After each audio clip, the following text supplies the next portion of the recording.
Sau đây mình hướng dẫn các bạn sơn vành Winner màu titan nhé.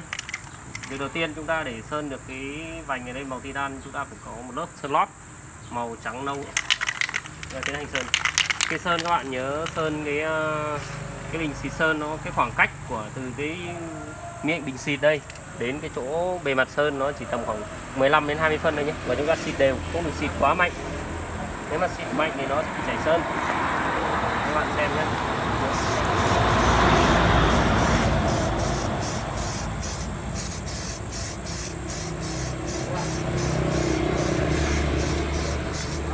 Đây là phần sơn lót.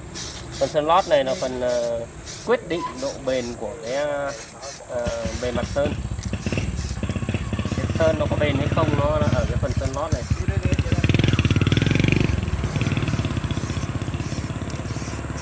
Sóng bong hay lâu bong rất là chặt đều nằm ở phần sơn lót đấy.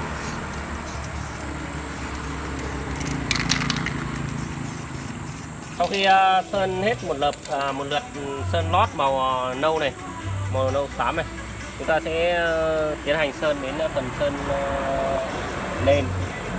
Sơn nền của nó sẽ sử dụng phần sơn màu đen mờ hoặc đen đấy, không phải là đen bóng nhé, nhưng mà sử dụng nền sơn màu đen mờ. Và bây giờ tôi sẽ tiến hành sơn cái phần nền màu đen mờ để chuẩn bị lên màu titan. Các bạn theo dõi nhé. Đây, phần sơn nền màu đen mờ. Trước khi sơn chúng ta nhớ lắc thật kỹ cái loại sơn này nhé. Không lắc kỹ hạt sơn nó ra không đều, sơn sẽ không được đẹp. Cái đấy bị tối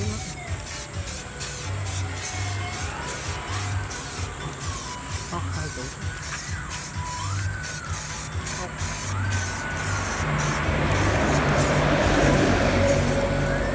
Bây giờ mình sẽ lên màu titan. Các bạn xem nhé. Cái màu titan nó có rất là nhiều ánh nên là các bạn để xem từ nhiều góc độ khác nhau.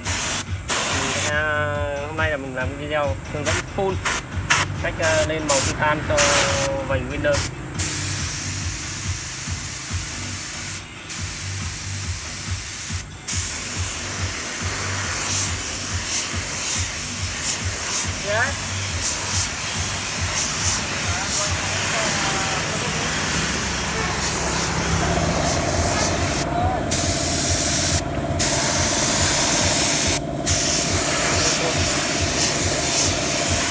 Nó phải mấy lớp nữa nó mới lên màu được.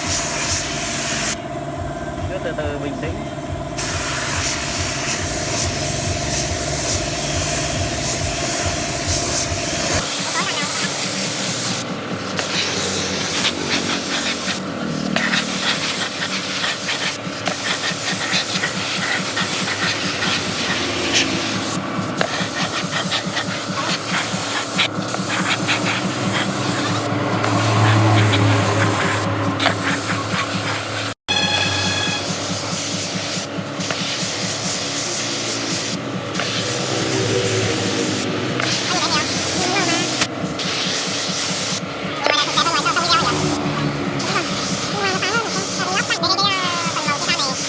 Sơn lên cái nền màu đen này, nhớ phải sơn thật đều tay vào chỗ sáng chỗ không.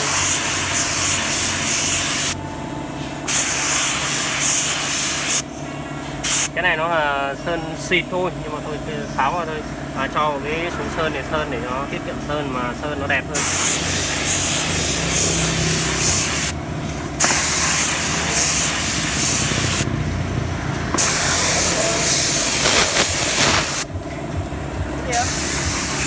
Bây giờ mình sẽ tiến hành phủ dầu bóng để tạo độ bóng cho bề mặt sơn. Dầu bóng pha tỷ lệ thì mình có video hướng dẫn tỷ lệ pha dầu bóng ở trong cái kênh của mình. Các bạn vào, nếu mà chưa biết pha thì vào theo dõi. Sau đây mình sẽ hướng dẫn các bạn phủ dầu bóng. Khi phủ dầu bóng chúng ta phải chỉnh tỷ lệ súng cho nó vừa, chỉnh súng sao cho cái lượng dầu nó ra vừa. Sau đó chúng ta phun ở khoảng cách 20 cm đều tay nhé.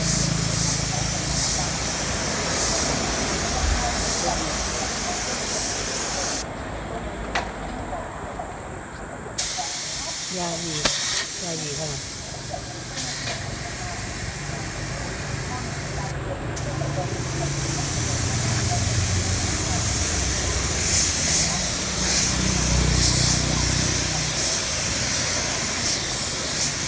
Nằm chụp được quay phim.